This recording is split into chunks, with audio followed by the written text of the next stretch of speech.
Hello everybody, I'm SeibenLore, and I'm bringing you more Magic the Gathering lore. Let's continue going over the stories behind the different clans found on the plane of Tarkir. Today I want to discuss the Temur Frontier, a nomadic group of people who are not only physically strong, but also strong in spirit and culture. The Temur were allegedly the strongest clan during the Khans of Tarkir pre-release event, and now it's about time to go over their story. Those who make up the Temur Frontier are no strangers to the savagery found in the wilds of Tarkir. They have worked over several generations to carve out a life in the inhospitable region of the Khans Mountains. These mountain ranges carry with them no small amount of dangers. Brutal icy winds, ferocious predators, lack of food and shelter all work together to make life a struggle in this area. But these same environmental hazards are what molded the people of the Temur Frontier, shaping their very culture. The toughness of the Temur is without question. It takes a particularly durable and stubborn people to live in such a harsh area of the plane. But what is sometimes unnoticed by many who observe these clans' activities is just how in tune with nature they really are. The Temur are a very shamanistic society, taking what they need from nature and the wilds, but also giving back to the spirits of the world through rituals. Their dependency on nature is illustrated through their patterns of travel. For most of the year, the clan exclusively follows game trails throughout the mountain range. During the more mild temperature seasons, the Temur commonly come down from the mountains to the nearby plains and fields. This is usually the time of the year that the Temur's Khan will gather his people and start a war campaign while camping in an area known as the Staircase of Bones. When the harshness of winter returns, however, not even the toughest of the Temur dare to camp on the open faces of the mountain. During the coldest months, the Temur all gather to a place known as the Karklek Valley, which is a large chasm carved from the ice and glacier which provides protection from most of the winter's winds.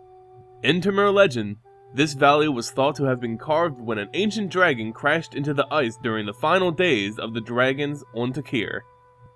Besides being a place of protection during the winter, the Karklek Valley also serves as a proving ground for the current Khan of the clan.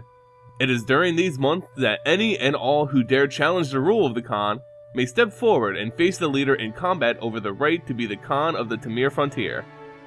Temur culture has forged many unique roles found specifically to this clan. Such roles include the hunt caller, who is responsible for the clan's pursuit of food animals, the one who whispers twice. These shamans serve as the advisors to the Khan on all matters of war and clan survival. These shamans gain their title name by their ability to whisper once to the elements, and twice back to the Khan. The First Father or the First Mother is the highest rank a member of the Temur clan can reach.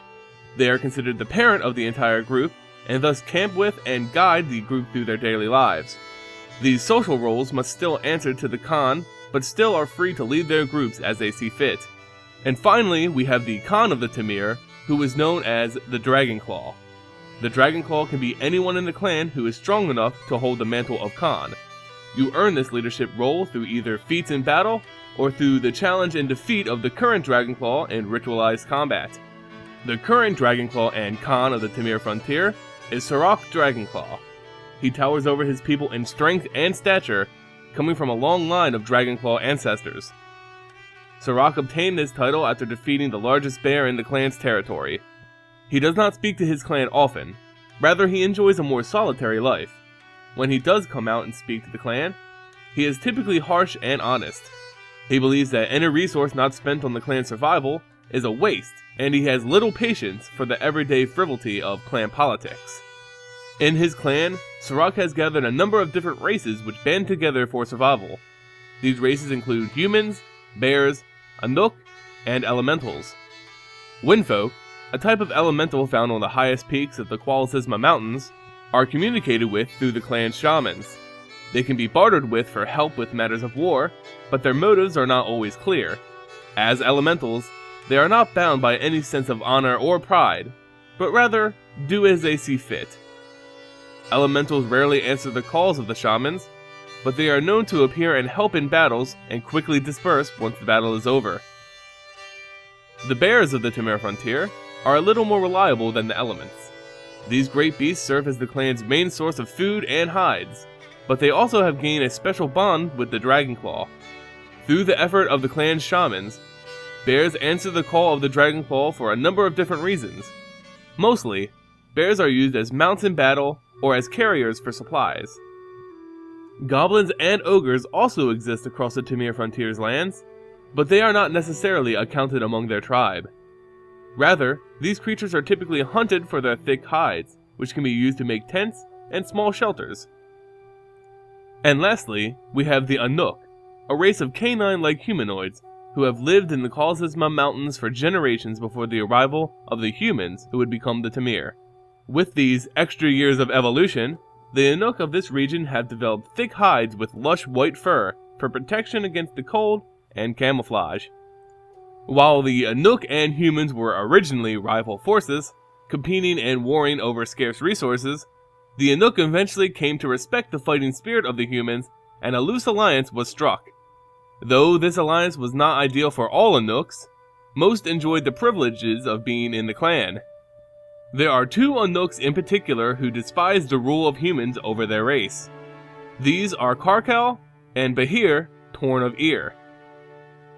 Karkel was abandoned as a pup, and picked up by a Mardu orc regime who took the small grunt back to their encampment. The orcs kept him as something as a pet, and as Karkel grew, he trained to fight. Due to his size, he couldn't rely on his strength in battle, but rather his tenacity and guile. Eventually his skills were noticed by the camp's leader, and he began fighting alongside the orcs. Karkel challenged the orc leader to a single duel, which he won to the shock of the others in the group. Seizing control of the camp, Karkel now only has a loose connection with the Mardu, and seeks to end the humans' control over the Anuk and the Temur Frontier. Behir Tornevere is the mate of Karkel, but unlike her love, she is an active member of the Temur tribe. She is a veteran of many battles, and has been elevated to the position of battle advisor to the Khan himself. Yet, Behir holds a secret resentment towards her human commanders. She hopes to one day overthrow the Khan and take control herself. Behir may be ambitious enough to kill the Khan, but she is not strong enough. She knows she cannot take him on in traditional combat, nor would an assassination work.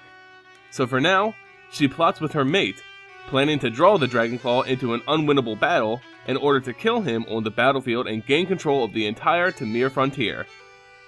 Despite a few bad apples, the Temur Frontier is generally a group who stick together for survival, creating strong bonds which transcend race.